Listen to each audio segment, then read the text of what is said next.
Hello, everyone. Welcome to Big Talk, live from the nation's capital. My name is Edikat Michael. The pleasure to have you tonight. Join us.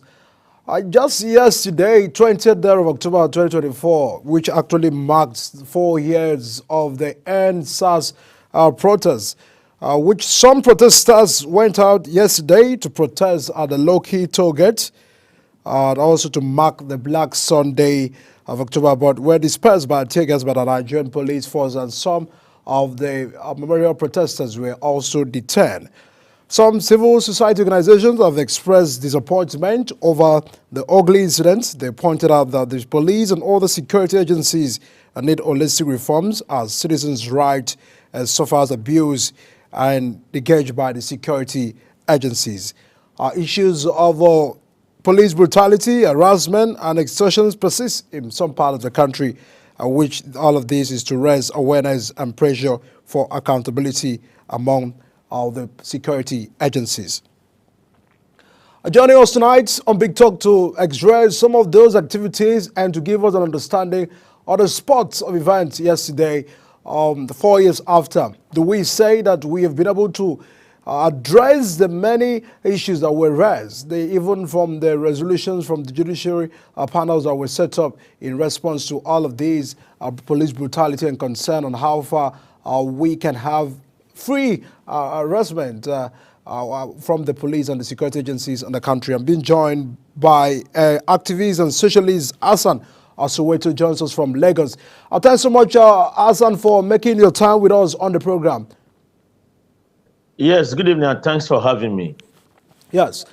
We saw, I think, one of your pictures right there at Lekki Toll Gate.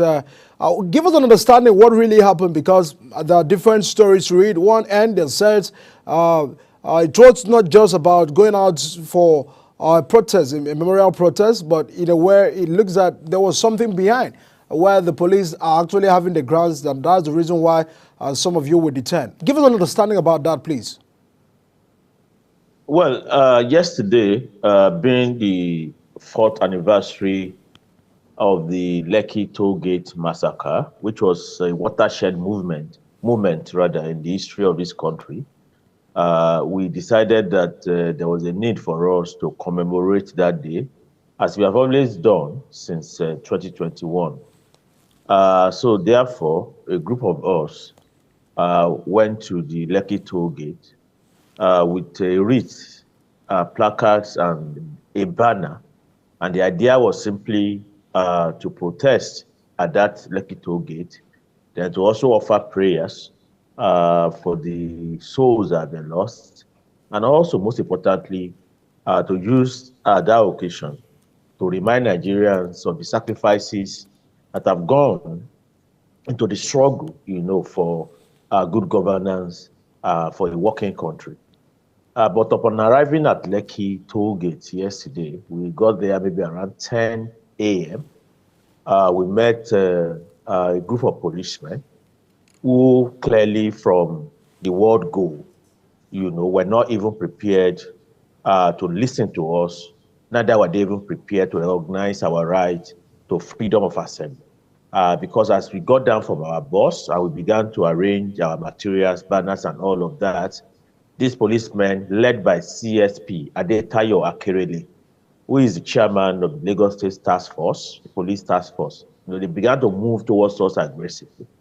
And as they were moving, we were also moving towards them. But at a point, we decided that there was a need for us to pause our movement in order not to create the impression that we wanted to clash with the police. So we paused, and then we waited, and they just kept moving.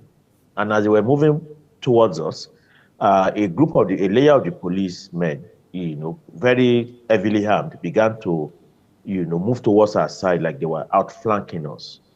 But that did not deter us, because our rules of engagement is that when we're at a protest ground, if there is any security team there, the first thing would be for us to speak to them, to explain why we are there, to introduce ourselves.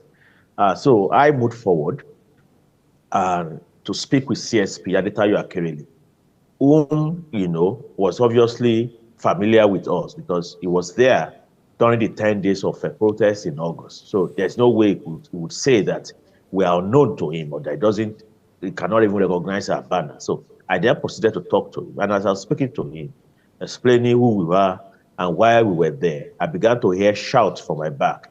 Apparently, the layers of policemen who had flanked us had moved behind the protest and they were beginning to attack fellow protesters and arresting them and beating them up. But soon after hearing those shouts behind me, I myself, became a victim of the same brutality. Two policemen moved up on me while I was talking to CSP Akerele, grabbed me from both sides of my trouser pocket and began to drag me towards a black Maria.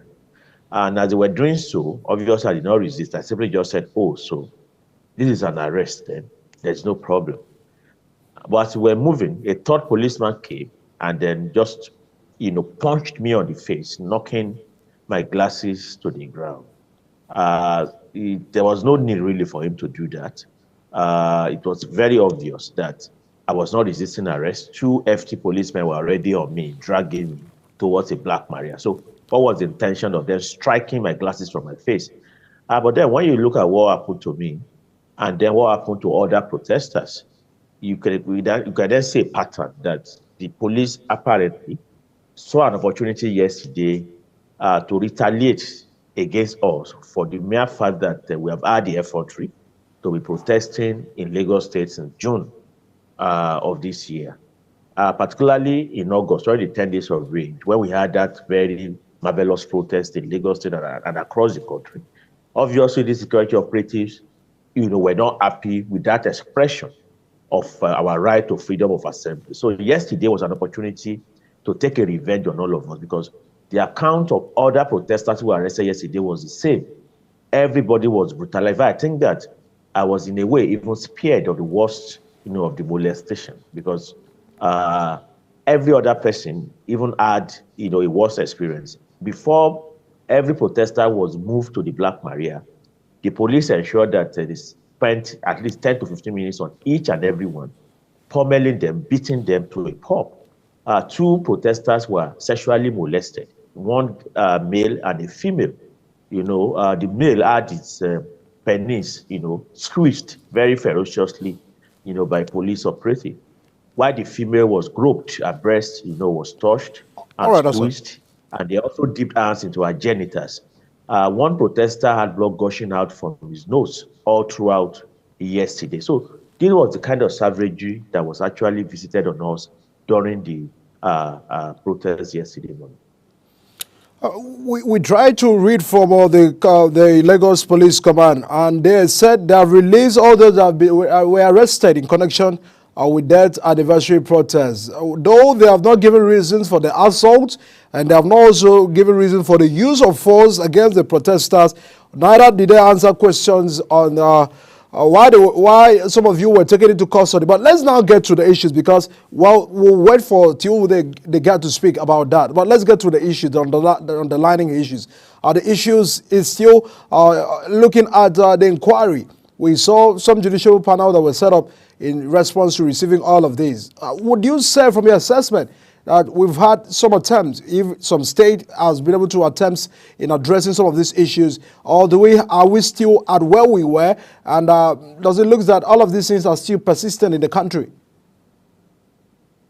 Well, with regards to the judicial panel of inquiry that was set up and the outcome of those panels, I think that in most states across the country, including the FCT, in the real sense of the word, nothing really has been done regarding the report of these judicial panels. It's only in Lagos State that some sketchy attempt has been made to even pay some compensation to some of the victims of police brutality. But even here in Lagos State, the most important recommendations of the judicial panel have been largely ignored over the past 4 years. I mean, for instance, the panel clearly indicted police officers, military officers, including the most senior military man who led the team that, massacred the victims on 20 October 2020.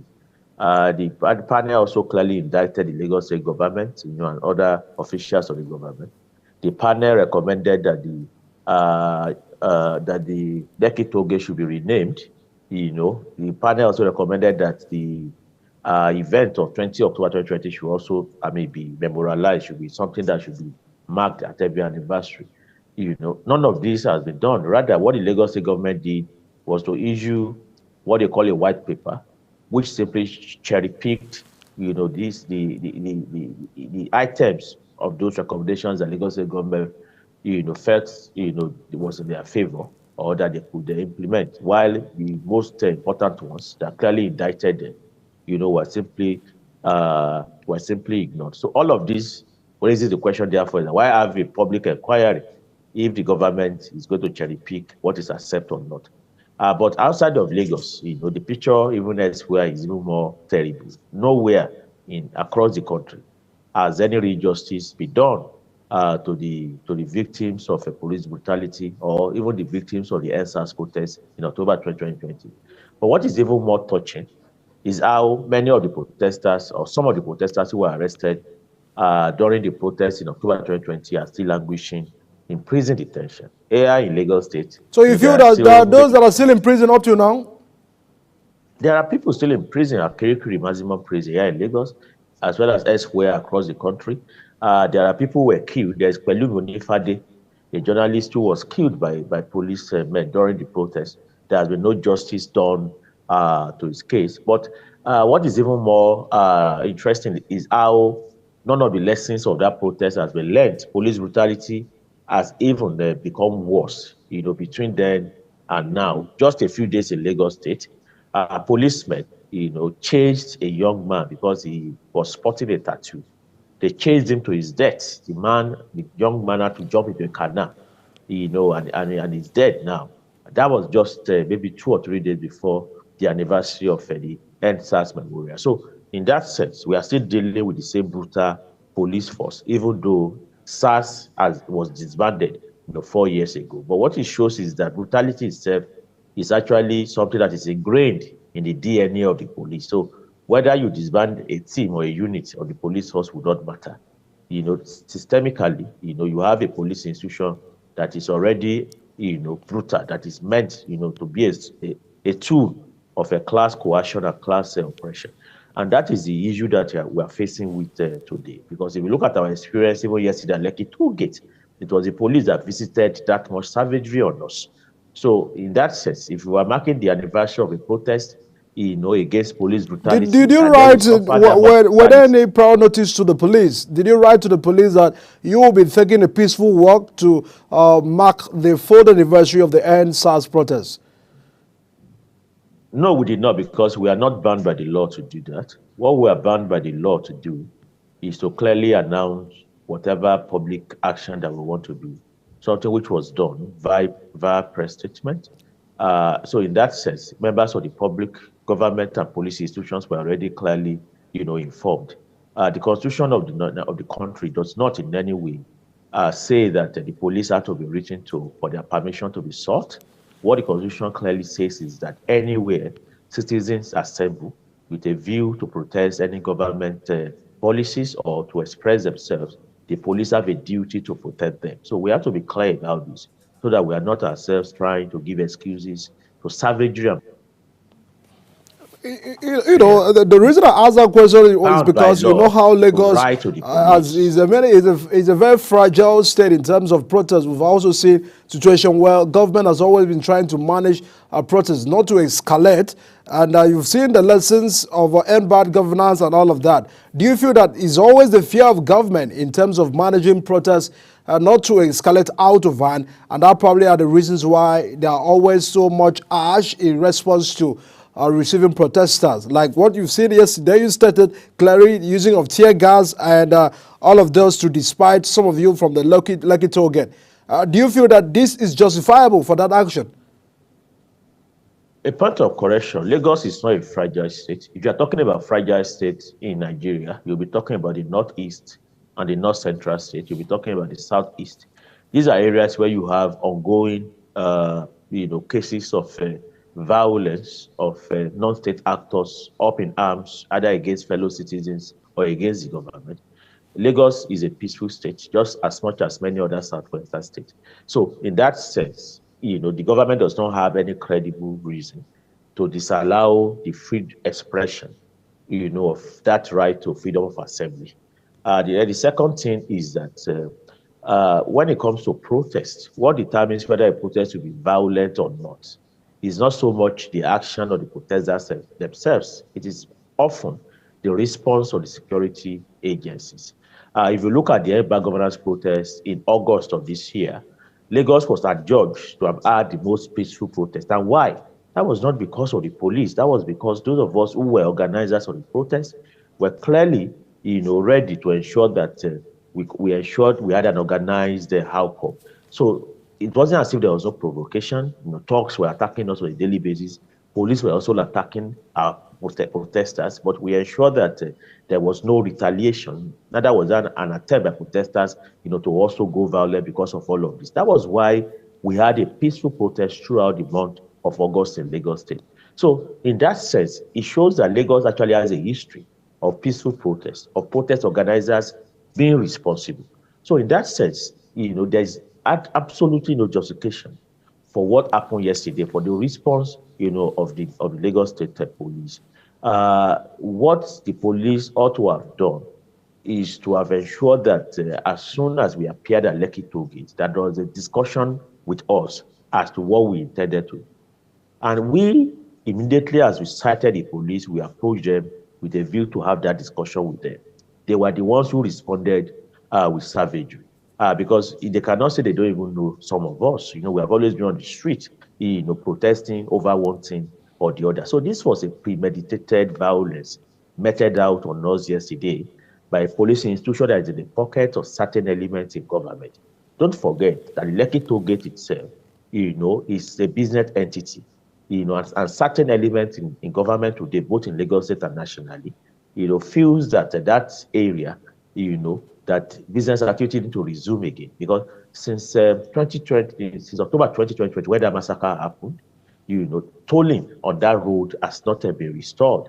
And obviously, certain elements in government, both in Lagos State and nationally, are not happy with it. So the mere fact that protesters were going back there yesterday again to remind society of the massacre that was done there 4 years ago was something that was too grating for this element in power. And that was why they had to order the police to visit that violence on us. But the Lagos State Police Commissioner yesterday said it very clearly to us, as the state CID in Panti, that in fact, what happened to us yesterday was even, a small aspect of the kind of what could have happened, because he had clear instructions to fire on anybody.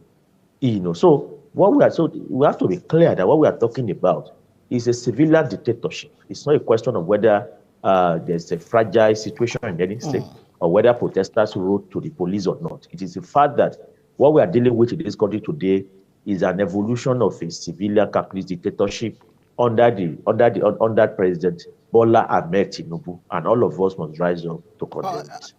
One may begin to ask and ponder very much on the recent protests we've had. Globally, we've seen how the outcomes of protests have been in many nations. And owing to this fact that those that probably may think that there should be another way of engaging the government in issues like this. Do you still feel that protest is doing us so good in terms of the past experiences we can count? Yes, you can say Lagos was peaceful, but how about other regions? How about properties that have been burned down and all of that? Do you feel that maybe dialogue or other means of engagement should be channeled, our energy should be channeled towards this direction so as to get result? Because I think, if I'm not mistaken, the greatest thing that the protesters are looking for is a result. How do we get result? The first thing is that a government that is interested in dialogue would not visit that much savagery of protesters. There is a role that protest plays in any society. Protest is an avenue for citizens to express themselves, to express their anger, and to also draw attention to their issues. If a government, responds to a protest in a positive way, then that creates confidence in the minds of protesters that if they are invited to a dialogue, then they are right at that dialogue, their positions and their views at that dialogue will be respected. But when people are visited with savagery during protests, when they are arrested, when they are beaten up or even killed, then what confidence can you have, therefore, in the follow-up dialogue? So, one, therefore, trying to say is that dialogue and protest are not antithetical, so that they are not like alternative options. Protest leads to dialogue. A protest is an eruption of anger. It's a people in a society coming out to say we are fed up with the situation. That is a right that citizens have in every democracy, including here in Nigeria. So we can't now begin to say that citizens should abandon that right because the Nigerian state is not allowing that right, to be fully enjoyed. What we should be saying is that the Nigerian state must allow that right to be fully enjoyed, because the violation of one right leads to the violation of others. If my right to freedom of expression is not allowed, then there's no way I can hope to enjoy my right to freedom of assembly, or my right even to life, or my right to decent living, or my right to shelter. All of these rights under the Constitution are in many ways linked to themselves. The violation of one is the violation of every other. So what we should be saying, therefore, is that if dialogue is something that the government really needs, if they really want to dialogue on all of these issues, then we have to begin to see that intention from the way those they want to dialogue with are treated anytime they come out to the street to protest. We are not averse to dialogue, that must be clear. But at the same time, we don't see dialogue as an alternative, to protest. We see dialogue actually as a part of the processes, when a protest is done, because we expect that when people come out to express themselves, the government will then say, well, we have heard you. We would like to sit down with you to now look at your demands one by one and see what can be done. That is what a protest is all about. So dialogue is not something that comes as an alternative to a protest. It is part and parcel of it, and for the entire process of civic action or civic expression, against a situation that people do not like. So everything lies in with the government now. If government wants a serious dialogue with people, then they have to begin to respect the right to freedom of expression, the right to freedom of assembly. They have to recognize that we are citizens, we are not slaves, and we have a right to organize ourselves peacefully at all times against any condition that we do not like. A very big thanks to Hassan Soweto, National Coordinator Education Rights Campaign, socialist and an activist. Thanks so much for always adding a voice to the concern of many Nigerians. Nice for having me. And away from that, we'll now turn our eyes down to focus that the president is back to the country after 2 weeks vacation in UK and France. There are a whole lot of concern on how we can begin to what the president should do immediately in response to all of the problems on his deck, concern on economic hardship, concern on all of that national insecurity in the country, and all of that will be what we'll be discussing very shortly after this break on the program. Please stay with us. I'll be right back.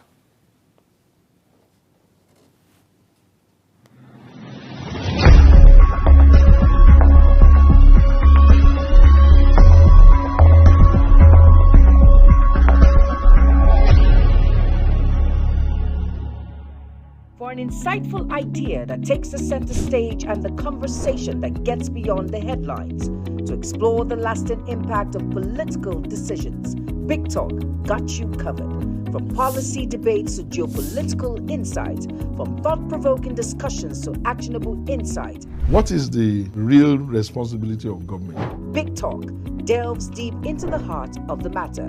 Join us weekdays on global televisions from 6:30 p.m. for a reverting journey into the heart of politics, where we dissect issues shaping our society.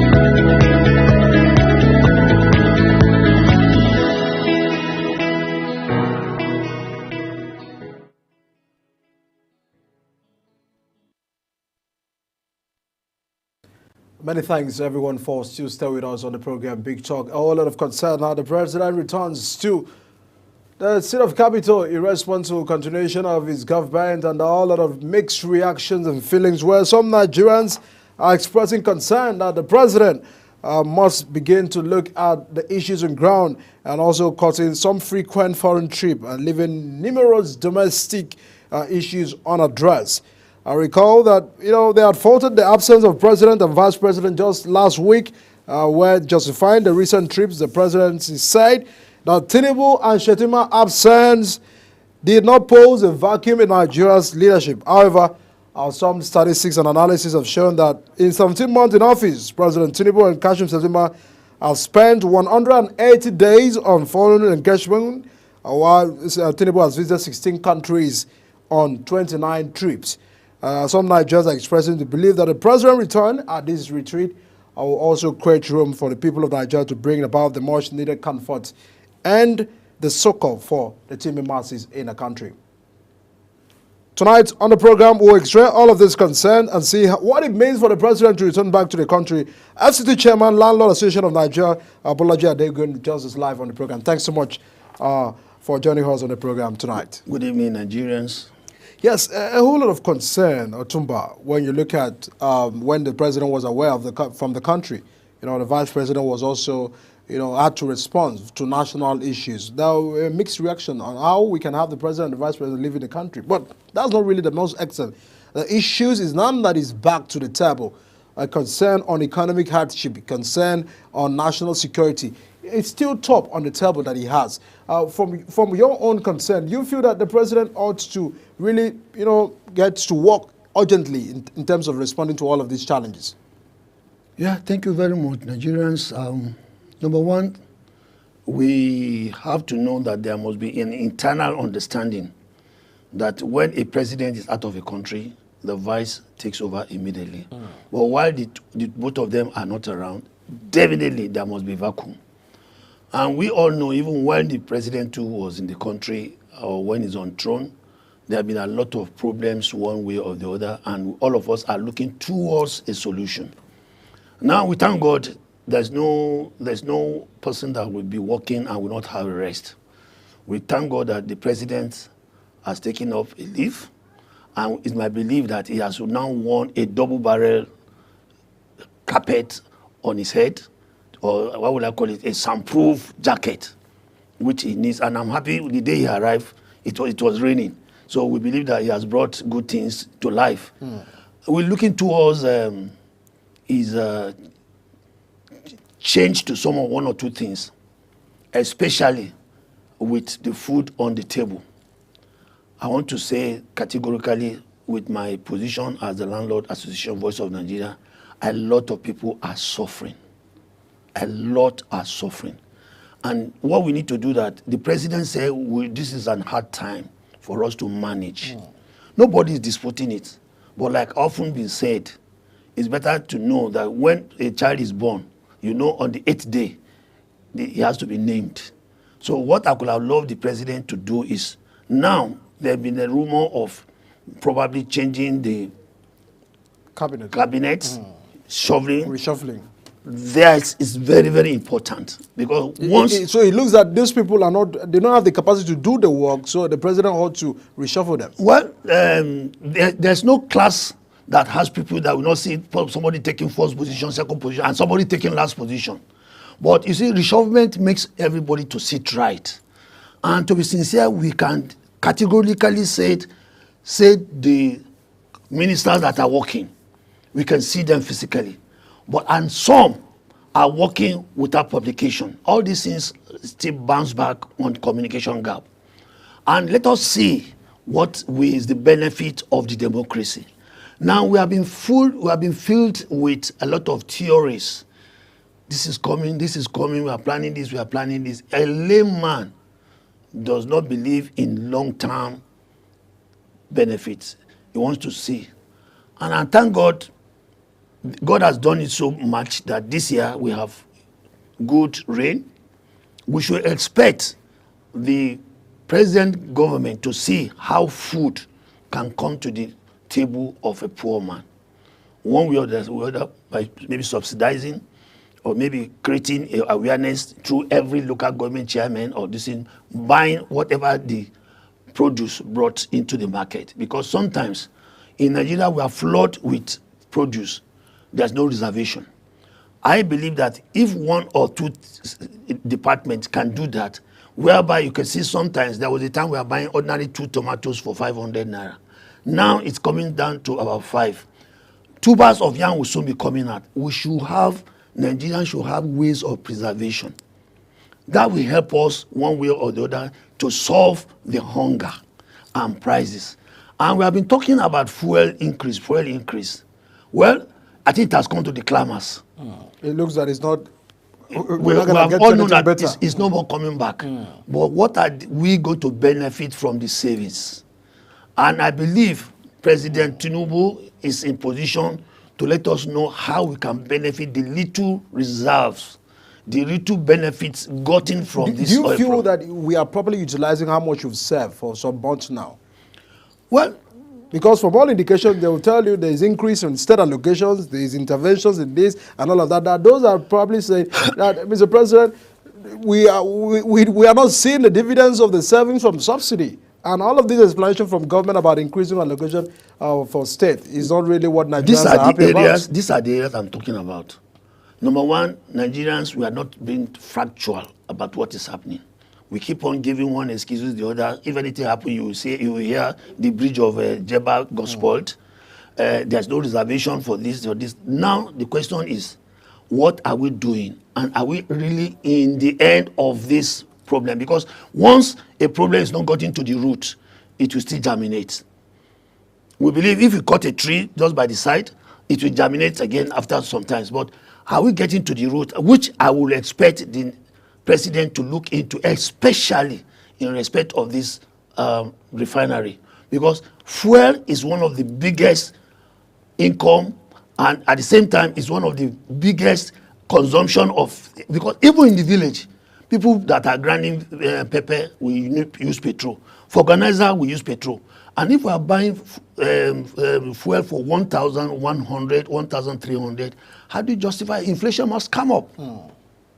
So what we need to do, how is the government going to do this? And all I would have loved is that the president should send people for inwards mechanism report to see what is happening on the grassroots. Not the statistics we have. Not statistics in the air condition. No, it doesn't work. So it looks that what the economic reforms we have is different from the reality on ground. Good. Now let us have the in-house economic reform. Let us have the outside, let me call it that, the grassroots outside reform to see. And we don't need to bring the callers. We can bring somebody who is completely illiterate. Let the person express himself in that language he can understand. We have people who can interpret. But each time we say something, we bring it to the table, we refine it. And you hear a poor man will say, big grammar, big grammar. We are tired of this big grammar. As I'm representing the community now, we are tired of this governor. Let us see the dividends of democracy. Very soon now, we shall be celebrating 2 years in government. We have to check what is our benefits. What have we done? Where have we gone wrong? Where have we benefited? So all these things we need to go back and check to the drawing boards. And the only way we can do this by the president getting the correct people to give him the correct what is happening within it. Does it look that people are not telling the president the truth? Because sometimes we'll see the president will tell us, I'll tell Nigerians, I'm aware of what you are going through. So it also communicates the fact that it looks that the president is aware. But when you look at some of the policies, Nigerians are knocking on the government that, it's not really what we need as at the time. Do you feel that, Mr. President is not really informed about this? When the president says, I'm aware of what is happening, I can say it's 50%. With that goes out. For example, I traveled from here to Calabar by road. I saw hair. I even did some drawings. There are some places that you have to drop. Nobody tells the president such a thing. They will say the road is bad. How bad it is, nobody knows it. So what I'm trying to say is that there should be two ways of two swords of the president knowing. There are some times the president can even take a walk I remember one time in Lagos, I think Fashola or something like that, on the weekend, he drove himself to some areas. And by the time he was back, he felt the impact of a citizen. And that will make him too. Because now giving information is not enough.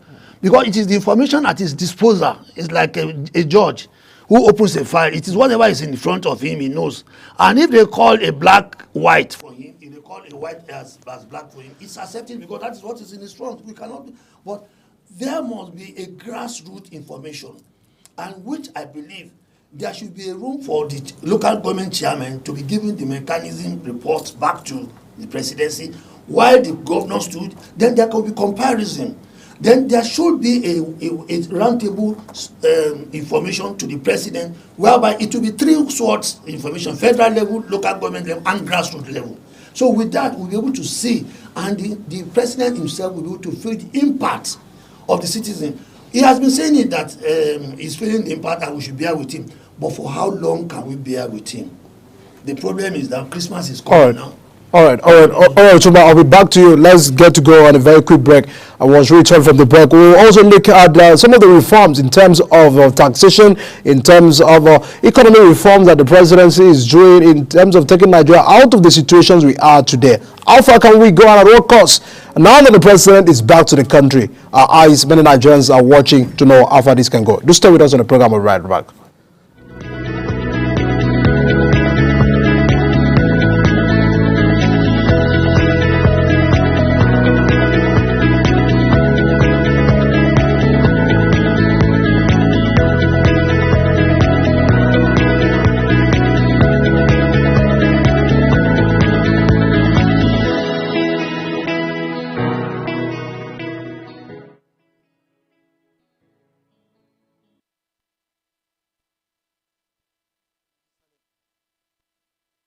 This meeting with the president was from the First Inland Revenue Service, and a whole lot of concern that it looks that the president is back to get Nigerians, to tax Nigerians again.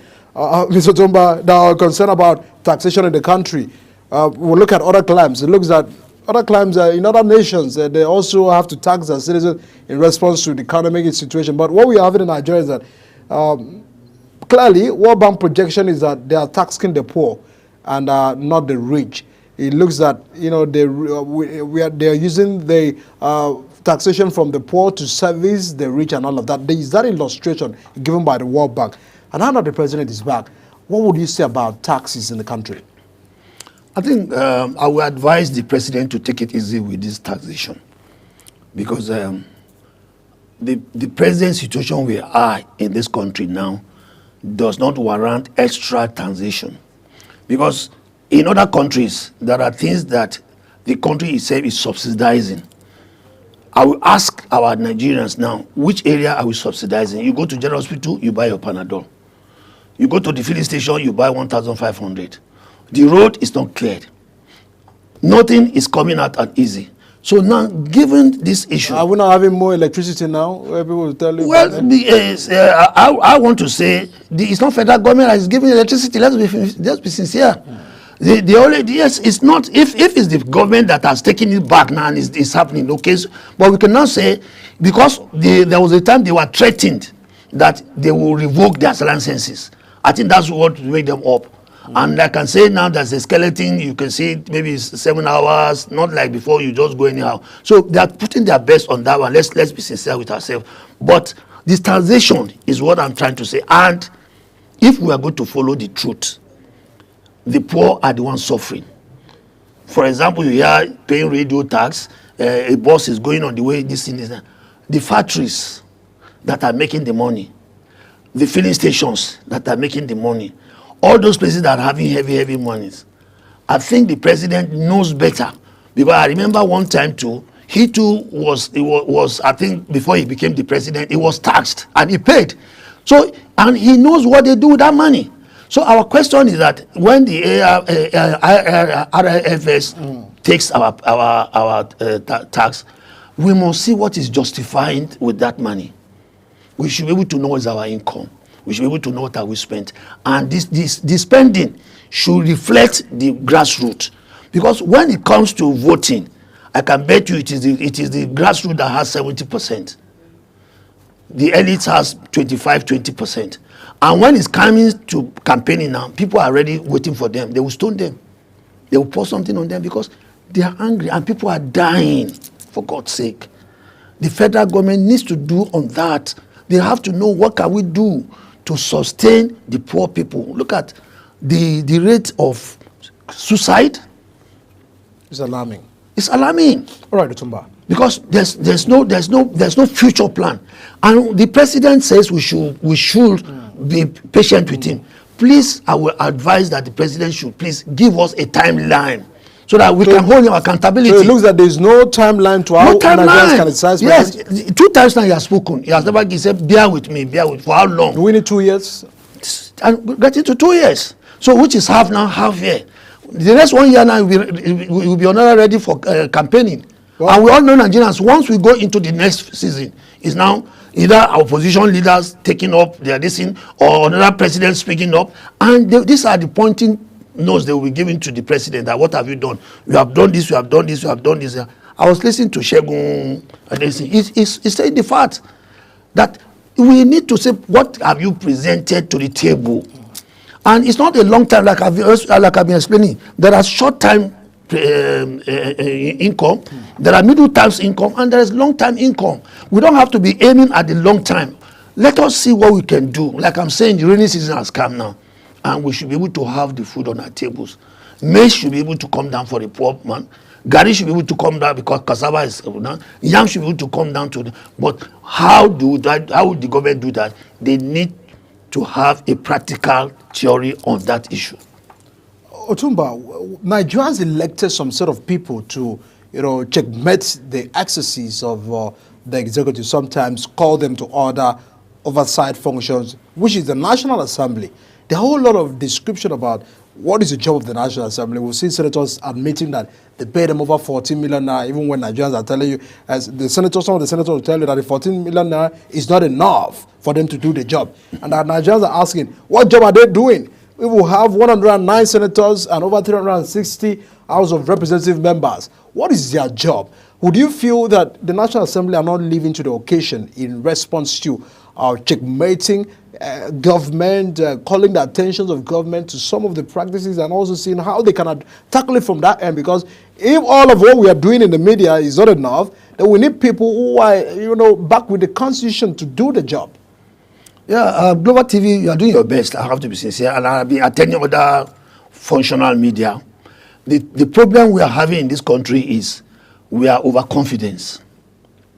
In the real sense that a lot of people goes to the Senate to make money, not to make laws. Not to represent the people. Not to represent the people, because how many people are reporting back to their constituency? 0. And they have constituency allowances, they have constituency projects. I can bet you half of them, there are some fearing members, but I can tell you that a lot of them goes there because they've already mortgaged their houses before they come there. They spend a lot of money because the money we spend to get to those offices are so alarming. And once they get there, the first year, they want to make their money back. So anything given to them is storing back.